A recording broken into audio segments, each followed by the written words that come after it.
welcome. Raising Your Game today. I'm David Levin. This is our Friday episode, so we're talking about the inner game of life. Tuesdays are for the mental game of sports and competition. Fridays are for the rest of our lives. So how are you doing this week? How are you feeling? It's a strange space we're in right now. We know something bad has happened, that's for sure. But we're sort of in limbo, too, because any actual harmful policies can't start for another couple of months. So you can get sort of a false sense of comfort. Things seem sort of normal. Maybe they won't be so bad. But then you get reminders, like Trump's nominations this week, we'll talk about in a minute, that things are absolutely going to be crazy as hell. So again, just a weird time. Mostly normal on the surface. Storm still coming. What's going to happen? Lots to talk about this week. Trump's wild nominations, the resistance starting to build, another helpful idea for staying positive in difficult times, the importance of community rituals, a great challenge of the week, and some extra fun recommendations. All right, we'll start with ups and downs. So what gave me a lift this week and what things were pulling me down? My main up this week has been playing the guitar. I mentioned last week I've rekindled my interest in that, I think as a result of my recent CD project. Almost ready to share that too, by the way. Dusted off the gear, been learning my old songs, and it's just been surprisingly fun. And I think it's going to go into a new area. Rather than focusing on writing or recording or playing live like I've always done, I think I'm going to just practice and learn other songs. The way I first got started, way back when I was a teenager, was that I would learn keyboard parts note for note. I had a Fender Rhodes piano in my bedroom, had a record player right next to it, and I would work out the parts from a guy named Umir Deodato, who's sort of a pop jazz artist at the time. So I would work through the songs, playing the same section over and over until I could play it. So I'm thinking to do sort of the same thing now with the guitar, just learning songs for the fun of it and to sharpen up my playing. I was working on Please Please Me by the Beatles this week. I don't even love that song, honestly. It's one of my least favorites of their early stuff. But the guitar parts are easy enough on the one hand to try to play accurately, and they also use some specific skills I'm not great at. So that's been fun. And I have a ton of ideas for other songs that I might play around with in the same way. And the best part of it, I'll talk more about this later, but it's this little practice amp I've discovered that solves pretty much all my issues with doing something like this. I'll say this too. It's just been a week, right? It's too soon to tell if I'm going to stay with it. But in the evenings, normally, when everything else is done, I frequently end up watching a show of some kind. And I enjoy that, but I sort of don't too at a higher level. Playing around on the guitar, on the other hand, learning new things, feels a lot better energy-wise than just sitting and watching a show. So I'm hoping this will at least stay a part of my evening mix going forward. Anyway, it's been fun, and I think it'll keep being fun. For my downs this week, a couple of hard ones. First, I was going through my old gear. I was reminded that I have a guitar, an old Fender Telecaster. Not a great one, but it's the one I played in the band The Screaming Yahoos back in the early 90s. This was pre-internet, by the way, before the Yahoo website was a thing. And this particular guitar, the body is painted to look like cow spots. That was sort of our theme in the Yahoo, sort of tongue-in-cheek rockabilly. We called the guitar the Cowcaster. It was painted by the wife of the drummer in that band, who's also the guy who ended up producing most of my CDs. The Yahoos had a bit of buzz going for a while. I worked with a big producer out of Nashville. I have mostly fond memories of it, and I am pretty attached to that guitar, even though I haven't played it for almost 30 years. So I haven't been in touch with my friend for the last several years, just different phase of life. He lives in Illinois. But Margaret remembered that he had asked for the Cowcaster back then, and I wasn't willing to give it up at the time. So she said, you should send that to him now as a surprise. And I love the idea now. So the only problem was I wasn't confident I had his current address. So I'm checking around on Facebook to see if I can confirm that he's still living in the same place. I'm scrolling through his feed, and I see that last February he was diagnosed with an aggressive and incurable brain cancer. And I can't get confirmation anywhere. I don't want to call and insert myself into whatever's happening after having been out of touch for so long. But there's a very good chance he's passed away or he will soon. You can imagine, that's been sort of hanging over me. It's not guilt or anything like that. It's just sad. He was a great friend, lovely guy, gave me an incredible gift helping create that music I still feel so good about. So it's just sad for him and his family. And sadness like that, weighs on you. And then just a couple of days ago, a guy here in town, one of the teachers at our kids' high school, a part-time teacher there, was killed in a work-related construction accident. That was truly shocking and tragic. He's a young guy, 39, married, 2 young daughters, just went to work one morning, and by the end of the day, he was gone. This wasn't a direct personal loss for me. I didn't really know him, but it's a huge loss and shock for the community. And of course, you feel that too, right? So, boy, the reality of our mortality, how fragile life really is, and the impact of losses like this is just heavy. Of course, it's way harder for all the people closer to them, but it's still a weight, for sure. So those are my ups and downs for the week. Next up, top stories. The big news this week is Trump starting to roll out his nominations for various posts in his administration, and oh my goodness, is it a mess.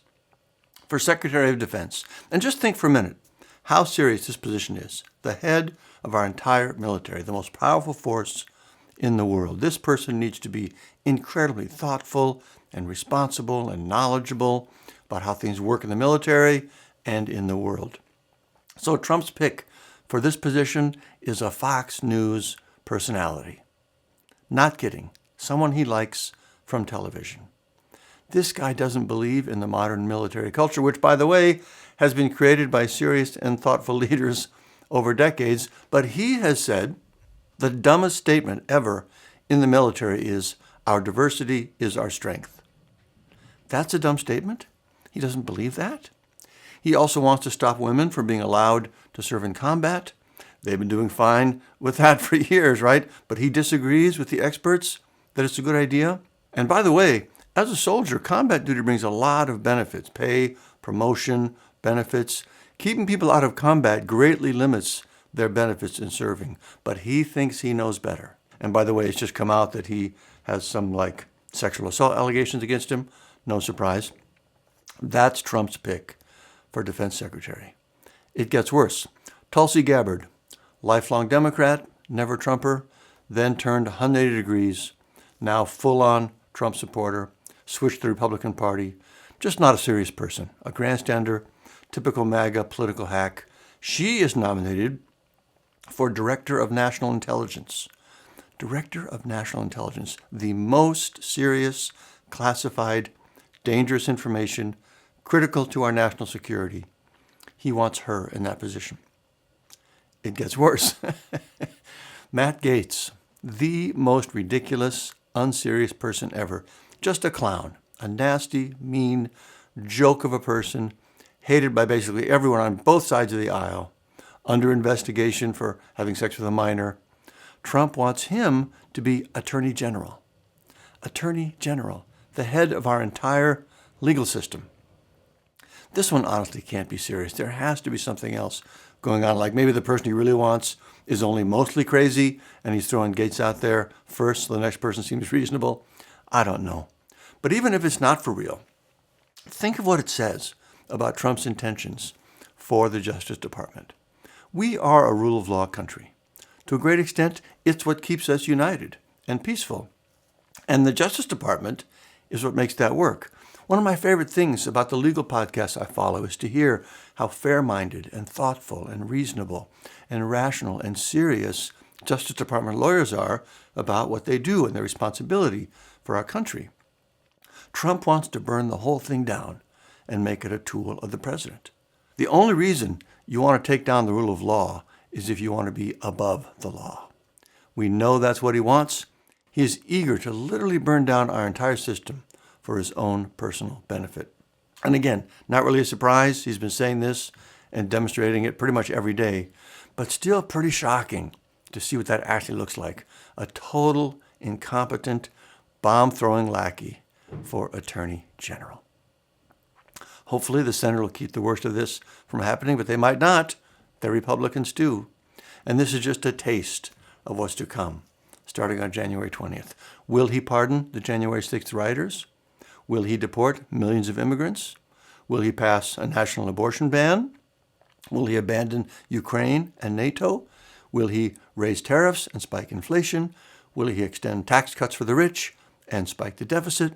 Will he put anti-vaxxer RFK Jr. in charge of federal health care programs? He certainly has promised to, so we shall see. The good news is the resistance is already starting. Gavin Newsom, governor of California, is calling a special session to put in place as many protections as possible before Trump takes office. I don't know the details of that, but I love the idea.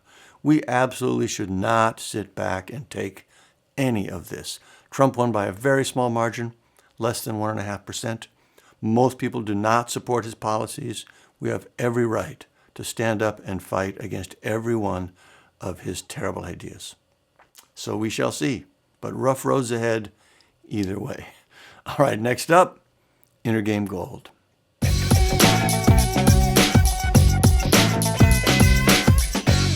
Last week, we talked again about trying not to worry, to not suffer in advance because the bad things aren't actually here yet. Still not quite here, but feeling closer every day. So that's still helpful. But I want to talk this week about the Stoic saying, amor fati, love the fates. Whatever happens, good or bad, love it all because it's all life, and life is like that, and the alternative is worse. I always appreciate that perspective. I find it helpful, which is why we come back to it now and then. It does seem hard to follow right now. How can we possibly love what's happening and love what's coming? Because the truth is, we hate what's happening and what's coming, right? 100%. Not one good thing to say about any of it. It's an absolute nightmare in every way. I know I feel that way. I expect most of you do too, and I think we're right to feel that way. So how do you reconcile that with amor fati? And should we even try? Does the idea just not hold up in the real world? So I think it does hold up and is still genuinely helpful, but we have to separate what's happening in any given moment from our life in general and life itself. If we let the bad sides of things be all we see, we lose the best and most important parts of who we are. And we just can't let that happen. We can't let the other side take that from us. That's why I still find this idea helpful, even in dark times, changing my perspective so that I can still love the totality of life brings me back to feeling like the person I want to be. So that's our Inner Game Gold for this week. Amor fati, love the fates. And we'll work on this in this week's challenge. Next up, raise your outer game. Last week, I shared a bunch of podcasts I find helpful and expect to continue to rely on to stay sane in the coming months and years. It's interesting, though, after saying that, and it's all absolutely true, I still found myself this past week not wanting to listen to them. That's never happened before. I would see the title for the episode. It would sound like yet another conversation about why we lost, how bad it is, and what it all means, and I just couldn't do it. I could not subject myself to more bad news. The shock was still just a little too raw, I guess. I'm back to listening this week, but that was interesting. Anyway, this week I want to talk about the value of community rituals. I mentioned the teacher from our school who was killed this week in a construction accident. It was very impressive to me how quickly and naturally the school community came together to respond. The word went out immediately. Classes were canceled for the following day, but not for people to stay home. Students and faculty came in to set up a shrine of sorts to him and to prepare the space for a gathering later that day. That was beautiful. Everyone came together in the evening. People brought food. There were candles everywhere. They sat, they sang, they connected with each other. And it wasn't about supporting his family necessarily. That's still coming. This was just supporting each other in their shock and grief. And it just felt lovely and effective and important. And it got me thinking about community rituals in general. I don't have much experience with these personally. I'm an atheist, as you probably know. I was not raised as a churchgoer. And that's where most of our traditions around these kinds of things come from. So I don't have the knowledge and appreciation of them that others do. In fact, Margaret and I were together for 9 years before we got married, in large part because I didn't have a sense of there being any value in having a ceremony. And I was surprised by how wrong I was about that. I really did feel different after for having participated in that public ceremony. So I'm happy that we've become a more secular society over time. The more of that, the better as far as I'm concerned, but we still need rituals in times like this. And I'm very grateful to the people who know how to do that, to pull together and lead things like this. So my suggestion, if you're like me and maybe not drawn to groups in the first place, not comfortable with this kind of thing, public displays, is to step up and go anyway. They're more important than you're probably thinking, some for you, but also for the community itself. There is real strength in community that just can't be had any other way. And if you know someone like me who is not likely to go, ask them to join you. I was considering not going to this one. Margaret encouraged me to join her, and I'm glad I did. So let's raise your outer game for this week, the power of community rituals. Being part of a strong community is one of the best things we can do for ourselves and for the other members of the community. Next up, our challenge of the week.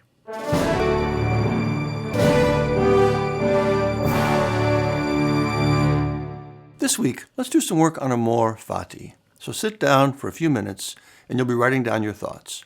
And for this exercise, I want you to try to hold two opposing thoughts at the same time. Things are terrible and things are great. And I don't want you to minimize or exaggerate either one. I don't want you to pretend things aren't as bad as they seem. I don't want you to pretend things are better than they are. I want you to see everything clearly, but also, if you can, to find an authentic feeling in both directions. This is also not to say that seeing good things means the bad things aren't as bad. They are both completely themselves. There are things that are truly terrible, and there are also things that are truly beautiful, and they both exist at the same time. I hope that makes sense. The goal here is just to not let the negative block the positive, because that's our natural response, but it's not reality, and that false impression only makes things worse. All right, that's our challenge of the week. Not the easiest one we've done, but I think it's a good one, especially for these times. Let me know what you make of this when you do it. Next up, highly recommended.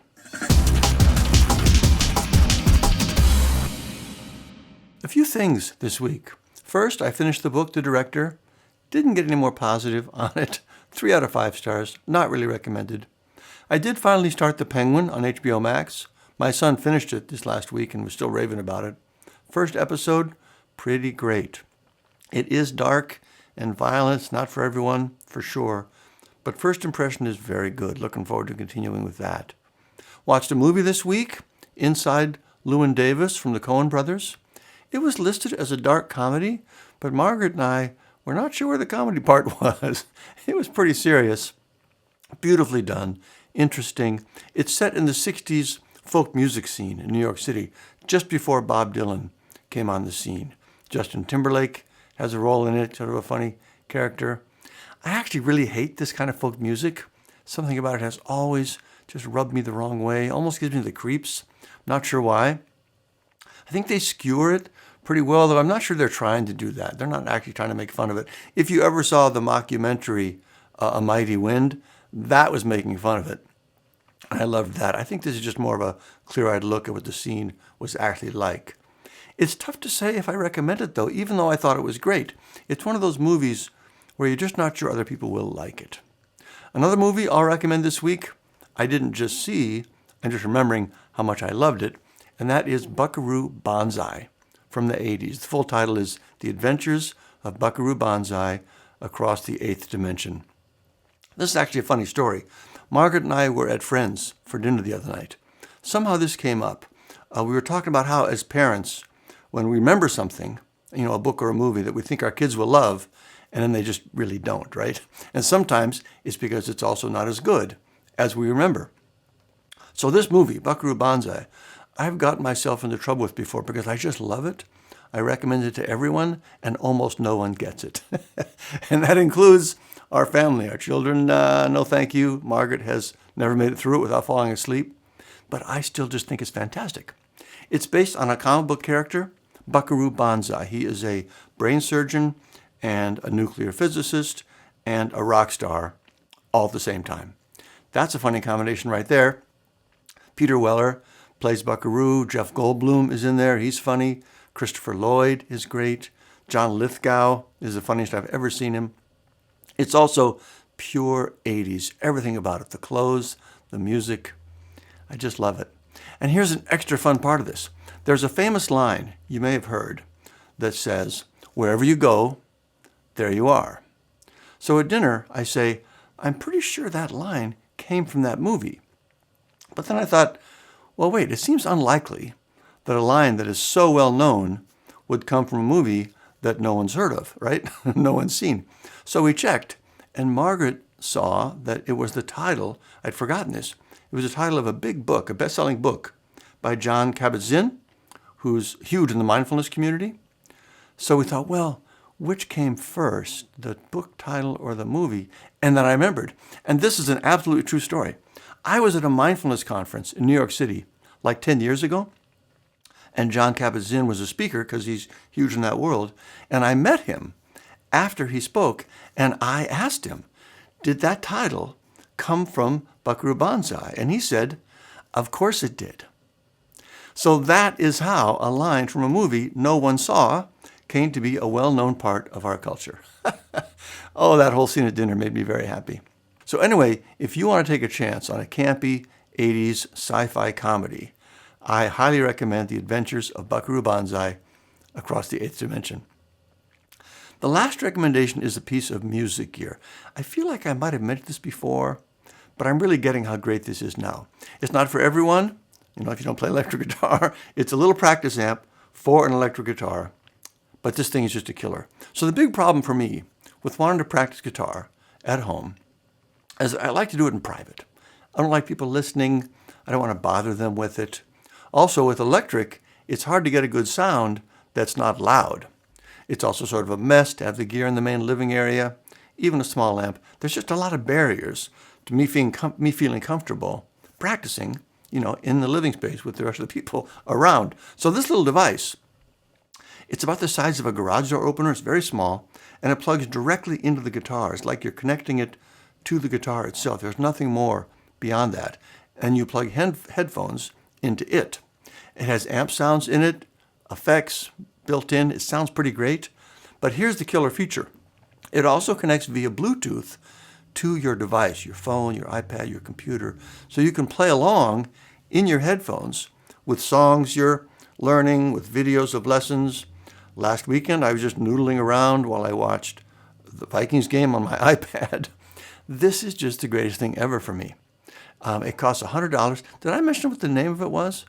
The Mustang Micro, I think is what it's called. And I forgot to mention that. Yeah, Mustang Micro.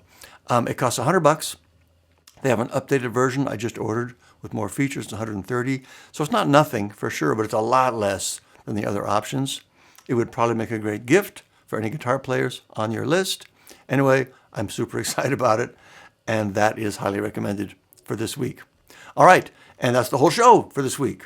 Reminder, with all the mental and emotional stress and pressure now and on the horizon, if you haven't read Raise Your Inner Game yet, or taking the Sports Academy training if you're an athlete, this is a great time. It's going to take next level self-regulation skills to stay positive and focused through all this. I'm sure you'll love the difference either of these options makes for you. Check out raiseyourinnergame.com for more on that. Otherwise, that's it for this week. Thank you. Let me know if you have any questions. Otherwise, keep up the good work. I will talk to you next time.